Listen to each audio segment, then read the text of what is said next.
Шоколад 20 теңге тұратын. Кейіннен ол 10%-ға арзандады.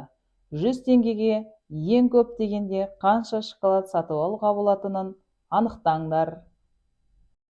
Есептің шарты бойынша пропорция құрамыз. 20 теңге ол бір шоколадтың құны, ол 100% бағасы. Ал енді бізде 10% арзандады дейді. Онда 100%-ді нені азайтамыз? 10%-ді азайтамыз. Сонда қанша пайыз қалады? 90, не? Ал енді бізде 90%-дағы бағасы белгісіз, онда x деп аламыз. X-ті 90%.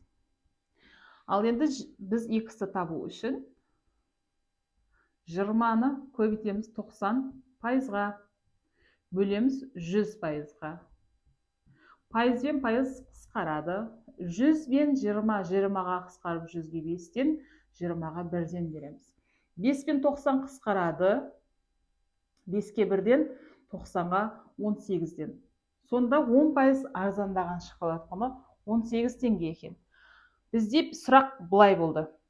100 теңгеге қанша шоколад келеді деді. Яғни біз 100 теңгені бөлеміз 18 теңгеге. Бөлетін болсақ, міне 100 бөлінген 18.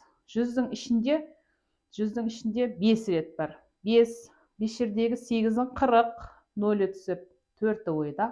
5 жердегі 1-ің 5, 5-ке 4-ті қоссаң 9. 100-ден 90-да азайтсақ 10, 10 жетпейді 18. Ондай болатын болса қанша шоколад келеді екен? 5 шоколад келеді екен. Міне осылай шығарамыз. Қиярдан маринад жасау үшін 1 литр суға 16 грамм лимон қышқылы қажет. Лимон қышқылы 10 граммдық пакетте сатылады.